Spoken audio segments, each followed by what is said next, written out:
Темата мисија е многу значајна тема во црквата, затоа што мисијата на црквата е како душата на црквата. Како што нашето тело не може без душа, или моментот кога ќе останеш без душа, си мртов, на сличен начин црквата е така без мисијата. Во суштина црквата почнала затоа што Исус дал некаква мисија, тоа е целата поента. Исус им кажа на апостолите: одете и научете ги сите народи, крштавајќи ги во името на Отецот и Синот и Светиот Дух, и учејќи ги да пазат се што сум ви заповедал, и ете, јас сум со вас преку сите дни до сошетокот на светот. И одна следната работа што се случува е почнувањето на црквата. Тоа е мисија дадена од Исус. Тоа не е убави совети за животот, не се работи за тоа. Тоа е мисија дадена на апостолите кои тие верно ја извршувале. Јас и ти сме доказ за таа работа. Ако апостолите не ја извршувале таа мисија како што треба, немало да постои црква. Но еве, можеме сега да седиме во една мала црквичка тука, да слушаме Божиот збор кој е напишан од апостолите, знаејќи дека тие верно ја вршеле таа мисија. Исус јасно со своето ветување дава до знаење дека таа мисија која тој ја дава трае до крајот на времето. Вика: одете, правете ученици, јас ќе бидам со вас до крајот ви го ветувам тоа. Секоја генерација треба да биде досегната со пораката на Евангелието. Секоја генерација. Не постои генерација која се родила да биде генерација да каже: јас сум веќе христијанин, знам се. Секоја генерација треба да биде досегната од Евангелието. Тоа не е нешто што го наследуваш како бојата на очите од родителите, нели? Наследуваме боја на коса, наследуваме карактеристики, темперамент. Наследуваме многу работи. Кога ќе видиме тоа кај децата, си кажеш: леле, баш тоа ли го наследите кај мене, бе, Значи, наследуваме многу работи. Но верата не е нешто што се наследува. Зошто? Затоа што верата во Господ Исус Христос, Исус ја дефинира како луѓе кои се ученици. Може да наследиш многу работи, ама дипломата од таткото ти, мајка ти, школото не можеш да го наследиш. Мораш ти да го поминеш. Така ли? Значи не постои момент кој ќе кажеш: добро, како фамилија доволно научиме, децата не мора више школа да не мора да учат ништо. Како фамилија веќе доста сме едуцирани. Не постои тоа. На секоја индивидуа постои тој аспект на учење. Може би ние сега го дефинираме како школа, порано било занет, појма неа, фамилиарен бизнис, но тој процес на учење постои од секогаш. Господ Исус баш на таков начин ги дефинира своите деца, дека тие се ученици. Тоа значи дека секоја генерација треба да биде досегната. Мисијата на црквата е луѓето да станат Христови ученици. Тоа е нашата мисија. Мисијата на црквата е повеќе слојна. Имаме таа глобална перспектива за тоа како Исус ја дава од сите народи да има негови ученици. Тоа е една глобална перспектива. Значи Исус зборува глобално, значи тоа не е нешто кое е локално. Исус им кажа: одете во една соба во храмот, тука затворете се и одлично. Не, Исус вика: од сите народи мои ученици, тоа значи глобална перспектива. Од друга страна, црквата има и внатрешна мисија. Што значи тоа? Црквата од внатре се организира, се регрупира, вложува внатре за да подигне генерација која ќе ја носи таа мисија и понатака. Тоа е целата поента. Значи, повеќе слојна е мисијата. Зборевме за мисијата во светот, тоа беше првата проповед на која јас проповедав. Изборев од книгата на пророк Исаија. Што збореше Исаија? Во книгата на пророк Исаија 6 глава го имаме тоа едно прекрасно видение кое Исаја во храмот е, служи во храмот и одеднаш има едно огромно видение во кое го гледа Божиот престол. Ангели, има многу необјасними работи кои ги гледа таму, и сега гледа и првото што го заклучува не е: леле, колку е убаво небото. Првото што Исаја го кажува е: леле, колку сум грешен и тешко мене сега, јас ќе умрам затоа што во тоа присуство јас не можам да стојам. Сите мои греови, целата моја расипаност не може да пребива во тоа присуство Божјо кое е чисто и совршено. Одма следниот момент што гледаме е дека еден од тие ангели кои тој ги гледа, зима жар од жртвеникот, носи, ја допира устата на Исеја и му каже: ете, сега те очистив. и клучниот дел. Господ седи на престолот и вика, кој да пратиме? Кој да пратиме кој ќе ја носи нашата порака во светот? Исаја веќе припремен, очистен, ги слуша овие зборови и кажува, еве ме Господи, мене пратиме. Исаја е пратен една глобална мисија. Видовме неколку чекори и важни принципи во тој момент. Господ има мисија за светот, од секогаш има мисија за светот. Еден теолог таа мисија нарекува спасителната Божја мисија из историјата. Спасителна мисија е таа. Го има човекот кој е создаден, кој е паднал во грев. Господ не го оставил така. Господ од самиот момент почна на спасителна мисија за светот, која кулминира на крстот со неговиот син раснат таму, кој дава една нова насока и кажува конечната надеж и да бидеме сите заедно во новото небо и во новата земја. Значи Господ има мисија. Можеме да видиме дека Господ оспособува, Господ испраќа, и Исаја само ја прифаќа таа мисија. Мисијата на Исаја, која според неговата книга можеме да видиме дека има глобална димензија. Исаја не е само пророк, тој е пророк на Израел, но во неговата книга може да се видат и другите народи околу Израел, но може да се види и ветувањето за Божиот слуга кој ќе дојде, кој ќе донесе спасение за целиот свет. Глобална мисија. Тоа што мораме да го запамтиме е дека глобалната мисија секогаш почнува многу локално. Многу локално. Многу по-локално од колку што можеме да замислиме. Знаете каде започна глобалната мисија на апостол Петар? Петар веќе сите го знаат. Апостол Петар. Одите во Лондон, Сент Пол катедрал. Одите во Њујорк, Свети Петар катедрала. Одите во Рим, Свети Петар катедрала. Кај да идете во Ерусалим, секаде има Петрови катедрали. Имате многу работи кои укажуваат на Петар колку глобална мисија тој добил од Христос. Знаете ли каде започна неговата глобална мисија? Започна со едно прашање. Последните 3 прашања кои Господ му ги постави на Петар. Петре, ме љубиш ли? Тука почна Петровата глобална мисија. Многу локално. По-локално од тоа не може. Во срцето на Петар. Петре, ме љубиш ли? Исус тоа прашање го повтори 3 пати. На третиот пат Петар се расплача. Тука почнува глобалната мисија на црквата од многу локално, но се шири понатака. Но минатата недела го слушавме Коста како зборуваше за Варнава. Тие што бевте тука, може ќе се изненадите колку работи Коста ископа за Варнава од Библијата. Многу интересно. Значи, мисијата на црквата го има и аспектот не само глобално да работи, туку и локално во своите редови да гради и подига водачи и генерации кои ќе можат да ја наследат таа мисија и да ја водат понатаму до денот на Христовото доаѓање. Енти Райт, еден теолог, кажува дека пропаста на црквата е оддалечена една генерација. Толку е оддалечена пропаста на црквата. Една генерација, ако потфрли со мисијата на црквата паѓа во амбис. Ја губи мисијата, ја губи природата, ја губи целта за што постои. Минатата недела слушавме многу за Варнава и неговото наследство во црквата. Можеби прв пат во животот слушам се толку многу информации за Варнава кои се скриени низ страниците во Новиот Завет. Павле, за кој сите слушнале, ако некој слушнале за Петар, слушнале и за Павле, можеби некој повеќе слушнале за Павле отколку за Петар, но ако сте слушнале за Павле, тој е човек кој први беше препознаен и представен пред црквата од Варнава. Додека сите уште се плашеа од Павле, Павле почна како прогонител на црквата. Значи првиот маченик Стефан кој беше убиен со дозвола на апостол Павле. Можеби се слушнале за Стефан маченикот. Бил убиен со дозвола на Павле. Сите тие што го каменуваа Стефан, облеките ги ставија пред Павле, остојат еве го авторитетот кој ни го дозволи тоа. И тој Павле кој бил толку страшен прогонуваш на црквата, доживува обраќање, му се јавува Христос, станува негов ученик, но црквата се уште се плаши. Можеби некој двоен агент. Не мислиме дека двојните агенти се откриени во Втората светска војна, утре се бајле. Црквата на таа идеја дошла од самиот старт.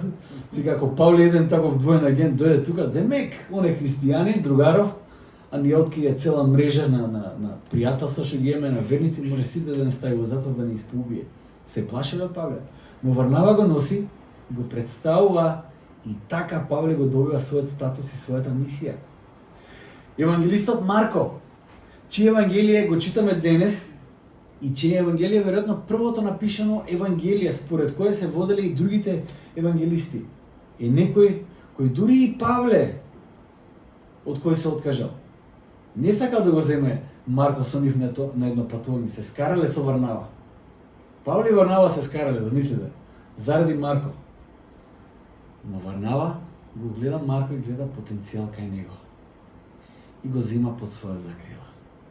За после многу години, Павле, тој кој не го сакаше Марко, да го поздрави Марко, да каже, да му пише на Тимотеј, донеси ми го Марко, многу ми е корисен. Варнава без страф вложувал во црквата и во луѓето во кои видел потенцијал дури и него да го засенат. По тоа што може би ние често се плашиме. Ако вложам во некој, ако тој ми го земе лепчето, докај ќе стигнеме, и па Варнава не се плашал за тоа, посебно во црквата. Да подигне луѓе кои ќе го засенат, кои ќе го претркат, ќе отидат многу подалеку од него. Затоа што многу добро ја разбрал мисијата на црквата. Од неговите плодови, плодовите на Варнава, и ден денешен, и јас и ти јадеме и се наситуваме со тоа наследство кое Варнава го имал оставено. Вистински Божи човек. Но најчесто, дајме до денешната тема. Најтешкиот дел од мисијата која црквата има, која нам ни е оставена, е делот од мисијата во семејството. Колку тешка мисија е таа. Семејството е место каде тие што се внатре те гледаат онаков како што си. Нема тука глумење. Може надвор ќе излезеш 2-3 сати ќе глумиш. Јас усредно ја Богоројчка ќе глумиш. Светица, што ти кажа? Али внатре семејството нема глумење, те гледат 24 сати. Очи гледат таков каков што си. Ако има карање, тоа семејството го знае. Ако има лажење, тоа семејството го знае. Ако има суета, тоа семејството го препознава лесно. Ако има неправедност, и тоа семејството го знае. Едноставно, не е можно да се глуми пред семејството. Мисијата во семејството е константно под лупа. Семејството е првото место каде се приметува некаква разлика. Кога Господ ќе го допре твојот живот, кога светлината во твоите очи, на твоите лице ќе се појави, семејството прво го приметува. Шо ти е? Ома ќе те прашаат. Нешто ново има кај тебе. Семејството е првото место каде се тестира таа промена. Ома има да видат докај ќе издржиш, знаете. Семејството честопати најпоследно ќе верува во твојата суштинска промена. И тоа е многу тежок момент. Денес ќе зборувам за еден лик од Библијата кој се вика Јаков. Јаков кој не е братот на Јован, туку за еден друг Јаков ќе зборам. Тој е братот на Исус Христос. Но бил фамилија. Јаков можеме да го сретнеме на многу места во Новиот Завет, спомнат како дел од првото воство на првата црква во Јерусалим. Значи Јаков е представен како еден силен непопуслив водач. Тоа е без компромис. Евреите кои не биле христијани го викале праведниот Јаков. Така го викале. Оние кои не ја сакале црквата го викале праведниот Јаков. Јаков го гледаме како еден од писателите во Новиот Завет, чие писмо е многу практично и авторитативно. Јаков е силен следбеник на Исус и еден од тие што маченички ја завршува својата мисија. Според традицијата, евреите има една приказна како евреите уствари сакале затоа што го сметале како праведен. Човекот бил безпрекорен. И доаѓа Пасхата и му кажале те молам, доаѓаат многу евреи во градот. Значи кажи ни што веруваш, дали Христос на вистина е Месијата или не е. И те очекувале да каже Јаков нешто друго, да се потпре на Тората, на законот, на обредите. Јаков, таква е приказната, таков е, како да кажем, тоа што е оставено според традицијата. Јаков се кача одгоре на храмот, го прокламира Исус, каже дека Христос е Месијата, народот ќе почнува да верува, поголем дел од народот, некои од владеачите не можат да го поднесат тоа, го буткаат доле, паѓа, Јаков уште не е умрен, го каменуваат и на крај со стап го убиваат. Така завршува според традицијата животот на братот на Исус Христос. Но Јаков не бил секогаш толку верен на својот брат Исус Христос. Верували ли не? Не било баш така се светло од самиот почеток. Како и повеќето од нас, Исус исто така имал проблем во својата мисија во семејството. Исто Исус имал проблем во семејството. Така да, ако Исус имал проблем во семејството, тогаш не се чудиме, луѓе мои. Првиот момент каде можеме да ги видиме, да ги сретнеме во текстот не Јаков како име, но браќата на Исус, ги гледаме веднаш после првото чудо кој Исус го прави во Јовановото евангелие. Исус, неговото семејство, мајка му Марија и учениците се повикани на една свадба. Свадбата убаво води, арно, ама снемува вино. Пошто еврејските свадби траат со денови, не знам, кај нас со сати, таму е со денови. Значи таму се прославува, се пие, кој знае што све се прави. И Марија му вика на Исус, снема вино. Исус вика, и добро, што имам јас со тоа? И Марија им кажа на слугите, правете се што ги каже. Исус туку го прави првото чудо. Садови, 6-7 садови, полни со многу, по 120 литри биле тие садови, ги полнат со вода. Исус го прави чудото со виното и вика, после тоа чудо, учениците поверува во него. Ама помеѓу тие набројаните кои верува во Исус, кои поверува на тоа чудо, не се најдоа неговите браќа. Само учениците во тој момент поверува во него. Не е јасно што Јаков мислел за Исус во тој момент, но предпоставам дека не му гледал во се што се случува. Не знам што да мисли. Тажната реалност е заклучокот на таа приказна. Учениците поверуваа, а неговите браќа се уште се сомневаа. Може би сега од оваа гледна точка се лупам, вака, предпоставам. Се работело за некакво ривалство помеѓу браќата, кој попаметен. Тоа го има во фамилијата, секогаш го има. Кој прв нешто ќе направи, кој може, кој не може. Тоа ривалство можам да го видам кај нашите ќерки. Хана, помалата ќерка, имаше период кога плачеше зошто она прва не се родила. Она сака да била прва родена. Меѓу таму и тоа ривалство. Ривалството може да се појави на многу нешта. Јаков може би го имал, тоа е според, како да кажам, психолошки некои дефиниции на денешнината, комплекс на второ дете или комплекс на трето дете. Не знам како комплекс може имал Јаков, од кај да знаем. Не е првороден. Во тој момент, но и малку покасно ќе видиме дека Јаков ги гледа делата на Исус, ги слуша неговите зборови, но тој далеко од тоа да верува тоа што Исус го кажува и тврди за себе. Може би сега што мислиш дека Исус не имал фамилиарни проблеми, а? Сакајќи на твоето семејство да кажеш за верата и колку ослободително Евангелието, си мислиш дека на Исус тоа му било лесно. Пошто тој знаел точно што да каже за некој да му поверува. Нели? Мислим дека на Исус му било лесно, знаел точно што да каже. И знаете што? Знаел точно што да каже. Но не секој му верувал, дури ни на Исус. Тоа ми е едно од најголемите, како да кажем, мистерии во животот. Значи Јован кој пишува за Исус вика Јован Крстител го гледа Исус и му вика јас на овој не сум достоен ни сандалите да му ги одврзам. И истиот Исус кој ги кажа истите збори и ги прави истите дела, фарисеите од друга страна го гледат како закана по нивниот статус. Сикаш изгледа не е се до зборови и до дела. Што е работа, кој знае? Може би е до верата. А како се однесувале браќата на Исус кон него? Имаме еден интересен запис во Јован 7 глава, 1 до 5 стих, го прочитам, вели вака. Значи Јован 7, 1 до 5. Вели вака. Потоа одеше Исус по Галилеја, затоа што не сакаше да оди во Јудеја. Тие се две области. Галилеја на север, Јудеја на југ. Галилеја малце поразнолико население, има и евреи и секакви има таму, ама побогат крај.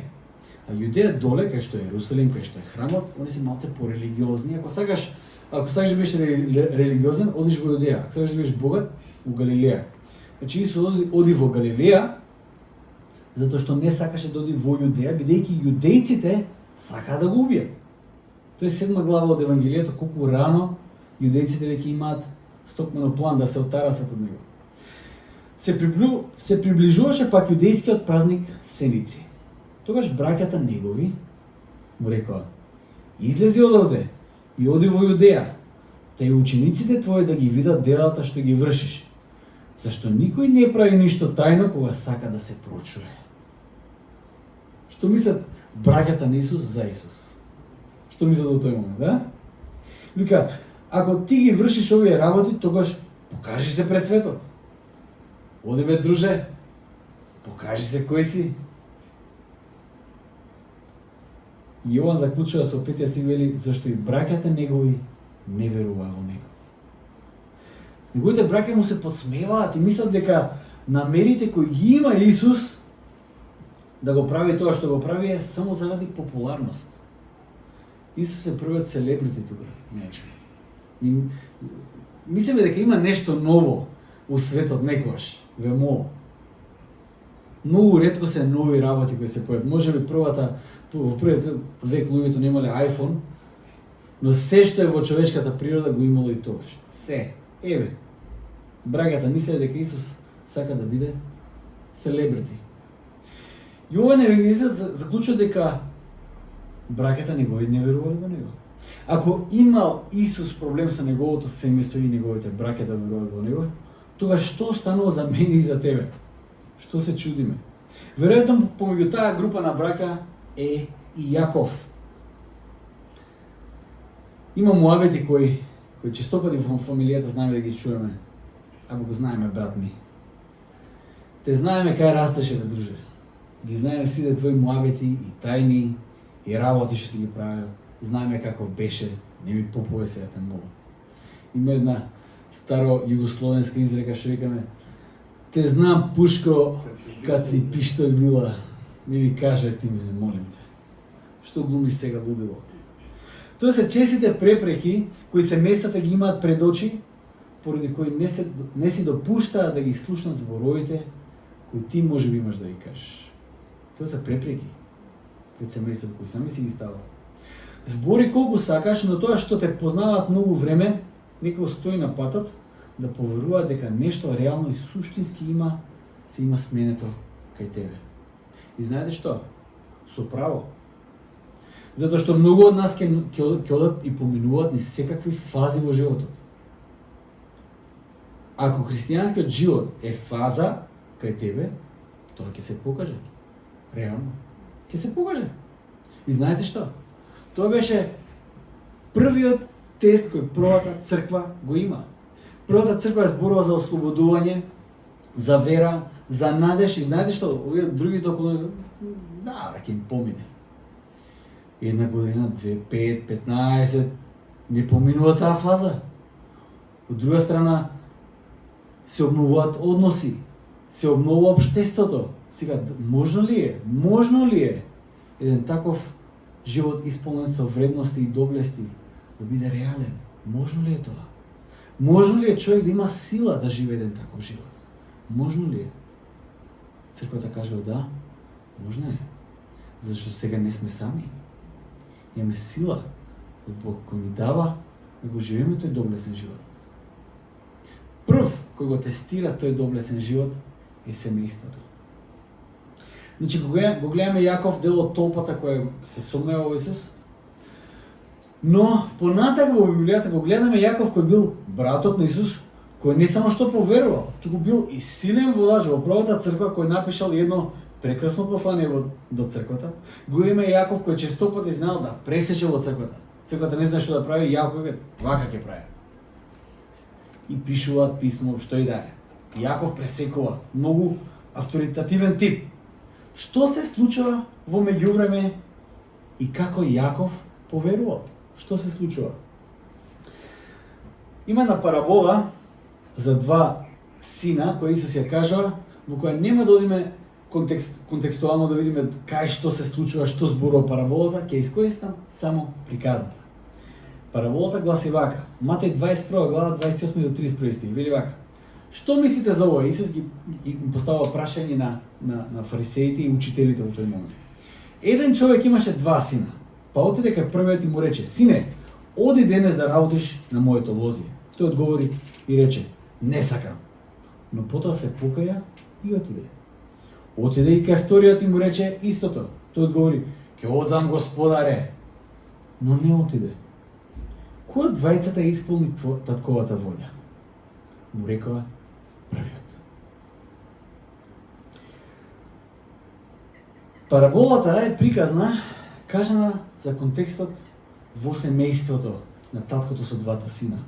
И од таа причина како што кажав, ќе искористам само приказната за поентата, затоа што контекстот на приказната треба друго да зборам сега, не тоа што сега сакам да го нагласам. Важен принцип, запамтете го ова. Блиските дома, семејството, ги слушаат зборовите кои ние не ги кажуваме. Тој е важен принцип кој мора да се запомни. Децата, родителите, сите дома ги слушаат зборовите кои не излегуваат од нашите уста, кои не ги кажуваме. Тие зборови блиските ги слушаат. Токму на тие зборови се темели нашата мисија во семејството. Зборовите кои ги кажуваме се многу важни. Многу важни се тие зборови. Што кажуваме, што веруваме, охрабруваме, укоруваме. Тие се многу важни зборови. Но токму оние зборови кои не ги кажуваме, а ги извршуваме, се оние клучните кои семејството честопати најдобро ги слушаат. Реторичкото прашање на Исус ја открива силата на зборовите кои не се искажени. Зборовите од првиот син кои беа искажени беа: "Не одам." Но неискажените зборови беа: "Работа на лозите." Искажаните зборови на вториот син беа: "Ќе одам, бе Господаре, за тебе све ќе направам јас." Неискажените зборови беа: "Кој те шиша, друже? Јас имам моја работа." Неискажаните зборови во форма на дела зборуваат далеко погласно од оние кои се искажени со умилкување или ласкање. Без разлика на зборовите на синовите, на крајот на денот делата ги откриваат вистински кажаните зборови, вистинските зборови. Тие неискажени зборови кои семејството ги слушаш се зборови кои извираат од твоето срце. И тоа се гласни зборови, луѓе мои. Многу гласни зборови се тие. И резонираат многу далеко. Тоа најдобро и најчесто може да се види во семејството. Повторно, не можеме да знаеме колку Јаков го следел Исус и колку ги слушал неговите беседи и зборови, но откако поверувал Јаков во Исус, можеме да видиме содржини во неговото послание, кој многу потсетуваат на Исус, неговиот брат, и се прекрасно ехо на уникатното поучување и делување на Исус. Јаков на почетокот на своето послание се представува како слуга, роб, дулос на грчки, на Господ Исус Христос. То може да мислиме дека сега не знам што сака Јаков да постигне со тоа. Може би се кае затоа што не го следел својот брат за време на неговата животна мисија. Не. Тоа е титула која се ја зимале апостолите врз себе, да кажеш дека си роб на Исус Христос. Тоа не е големата титула кој може да имаш. Знаете кој беше роб, слуга Божи? Мојсей. Ако сега да видите што се Мојсей направи, читајте. Ќе видите како слуга е тој и кој статус го има Мојсей. Јаков во овој случај прифаќа таа титула, таа наратива и е почестен да се нарече слуга на својот брат Исус Христос. Во втора глава Јаков можеме да видиме дека кажува дека им кажува на црквата: немојте да имате врски, фаворизирање некои работи, немојте да имате пристрасност. Можеби од искуството кој може да го има тој, он со Исус. Во еден случај доаѓаат кај Исус мајка му и неговите браќа во Евангелијата, се што кога Исус служеше, и викаат, бе, дојде мајката и со браќата. Исус вика, кои се моите мајка, која е мојата мајка, кои се моите браќа? Тие што извршуваат Господовата волја, тие се моето семејство. Јаков учи дека кај Исус нема привилегии. Јаков тоа добро го знае. Во Јаков 4 глава ќе видиме дека и препорачува на црквата: не озборувајте се еден со друг и не се осудувајте еден со друг. Не си поигрувајте еден со друг. Еден е тој што суди. Јаков беше еден од оние кои озборуваше и го осудуваше и се правеше паметен пред Исус. Може се сеќаваме сега на случајот во 7 глава Јован. Оди бе, друже, оди бе, да те видат таму бе. Се поигруваше. Сега може би Јаков се сеќава на тие зборови. Може би сега тие зборови му предизвикуваат болка. Како се осудив тогаш да го кажем тоа? Тешки зборови. Тоа може би да го чуеме и кај нас, може би во нашето општество. Многу муабети личат на Јаков кој ги кажал тие зборови на Исус во тој момент. Абе, не биди глуп, искористи, снајди се, види каква прилика имаш. Што чекаш, бе, брат? Исус не подклекнал на такви провокации. Дури и кога понудата била отворена. Дури кога го пречекале со палмени гранчиња да влезе во Јерусалим, да го прогласат за цар. Исус не подклекнал. Во Јаков 5 глава, на крај, Јаков им кажува, вели вака, изборот нека ви биде да, а не. Кој го кажува тоа? Колку важна работа Исус кажува дека вашето да нека биде да, а вашето не нека биде не. Што е повеќе од лукавиот е. Јаков ја зима таа наратива од Исус, ја прифаќа. Јаков, личноста која во Галантјаните, Павле ја опишува личност пред која тој се представил. Јаков, кога се пресил за својата мисија, ги направува Петар и Јаков. Павле вика, отидов кај нив да се представам да ја одобрат мојата мисија. Петар и Јаков. За таков Јаков зборам јас. Јас може само да замислам какви муабети паднале за Исус помеѓу Павле и Јаков. Де кажи ми како беше брат, многу сакам да знам. Јаков веќе овде е силен водач во Јерусалим и заедно со Петар ја водат црквата и останатите апостоли. Тој сега е оној кој ја води таа мисија низ целиот свет. Но помеѓу Јаков неверникот и Јаков силниот и праведен водач во првата црква, мора да има некаков настан кој донел до таква драстична промена. Многу важен настан. Некој претходно требал да ја води таа мисија во неговото семејство, неуморно, безкомпромисно, за еден ден тој Јаков да може да биде забележан како силен водач на црквата. Мисијата во семејството на Јаков ја водел Исус, затоа што ја водел мисијата во своето семејство. Во 1 Коринтијаните 15 глава, кога Павле зборува за воскресението, за Христовото воскресение, пред кој се Исус се појавил, Павле вика вака, пошто имало некој муабет дека Исус не воскреснал. Тоа е било само дух, дека остари ние не веруваме во воскресението, туку веруваме во некој си задробен живот, не знам што таму не е дефиниран. Павле вика, чекај малце. Ако Христос не воскреснал, џабе се собира, џабе е нашата вера, се е џабе. И вика Христос воскресна и првин се покажа на Петар, па на апостолите и во еден момент пред 500 души. Но Павле не застана од тоа.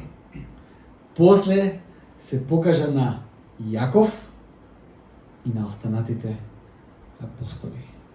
Помеѓу оние на кои Исус им се открил после своето воскресение стои и Јаков, на кого Исус се појавил. Исус не го изоставил својот брат. Не го заборавил. Христовото откривање пред Јаков, кој пред малце гледаме дека не верува во Исус, дури го провоцирал, е многу повеќе од зборови. Христос со своето појавување пред својот брат после воскресението му кажува колку го сака. И се објавува онаков каков што е и ги потврдува своите зборови. Веројатно и размениле зборови. Но поентата е дека Исус имал огромна љубов кон својот брат Јаков, огромно трпение. Без разлика на тоа како Јаков го третира Исус, Исус се јавува после воскресението на својот брат Јаков. Тој важен момент гледаме дека е тригер кај Јаков да стане дел од црквата на самиот зачеток на црквата. Во прва глава, дел апостолски, моментот одма од како Исус се вознесел, значи имате воскресение, смрт, воскресение и вознесение. Исус се вознесел и црквата се собира во Ерусалим. Црквата се мисли на апостолите, 11 апостоли, пошто Јуда се обесил, нели? 11 апостоли, меѓу кои била Марија, мајката на Исус, неговите браќа.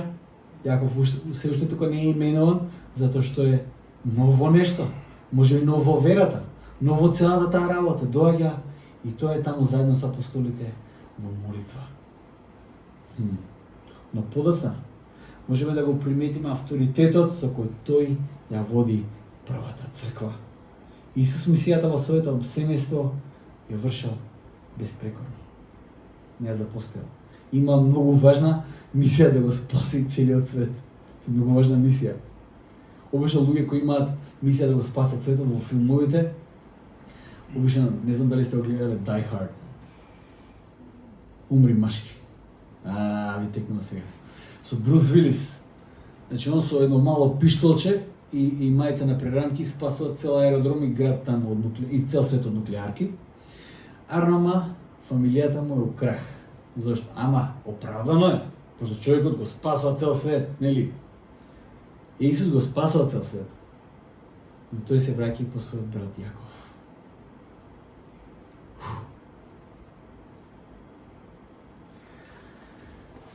Да размислиме. Каква е твојата мисија во твоето семејство? Каква е твојата мисија во твоето семејство?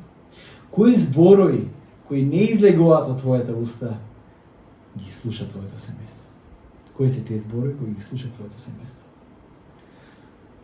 Тогаш кога гардот, штитот ти е доле, што излегува од тебе? Дали твојата постојаност во верата и посветениот живот е нешто кое зрачи од тебе тогаш кога и не размислуваш дека некој те гледа? Сврти го твоето внимание на зборовите кои инаку не ги кажуваме. Тие се многу важни зборови кои не излегуваат од нашите усти. Многу важни се тие зборови. Единствениот начин тие безгласни зборови да пренесат пораката на преобразба и преобразбата за вашата природа е вашиот живот вистински да биде преобразен. Нема друг начин. Тие зборови кои не ги слушат да бидат вистина за луѓето околу вас, за семејството околу вас, е преобразбата да не биде вештачка, туку да биде вистинска. Вистински да чекорите на тој пат на преобразба. Тогаш кога љубовта Божја тече преку тебе, крајно неприметно. Тоа е многу убав момент. Кога не ни знаеш дека Божјата љубов тече преку тебе. Тогаш кога Божјиот мир се рефлектира преку тебе, баш кога никој не ни очекува, тогаш твоите зборови се најгласни. Кога имаш шанса да се снајдеш во животот, да искористиш, а Божјот никој да не види, а ти тоа не го правиш, одлучуваш да не го направиш. Тогаш твоите зборови се прегласни и луѓето ги слушаат и ги гледаат дури тие зборови. Тогаш семејството тие зборови ги слуша многу внимателно. Многу внимателно. Тогаш твојата мисија во семејството е најсилна. Тогаш кога таа преобразителна мисија е вистина во тебе. Тогаш инаку зборовите кои ќе ги кажеш немаат никаква сила. Апсолутно никаква сила. Кинула што звучи. Дан, толку. Толку сила имаат зборовите кои ќе ги кажеш, доколку силата Божја на преобразување не се манифестира и зборовите кои инаку не ги кажеш стануваат гласни зборови за тебе, каде Господ те води. Има некои работи кои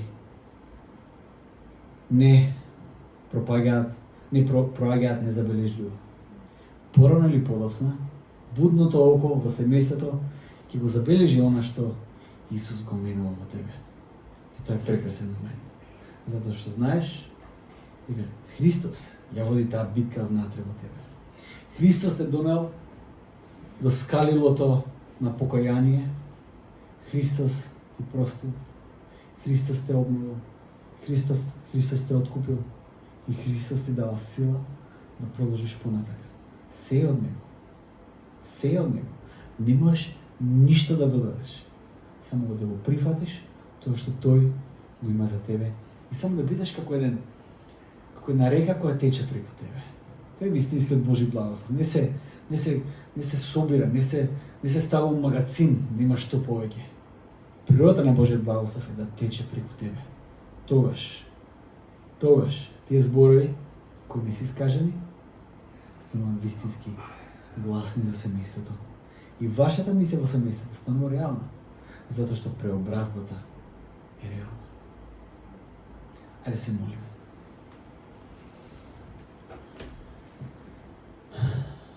Татко наш небесен, апсолутно се ти должиме на Тебе, Господи. Го должиме нашиот живот, го должиме нашето спасение, го должиме надежта која има во нашиот живот, Господи.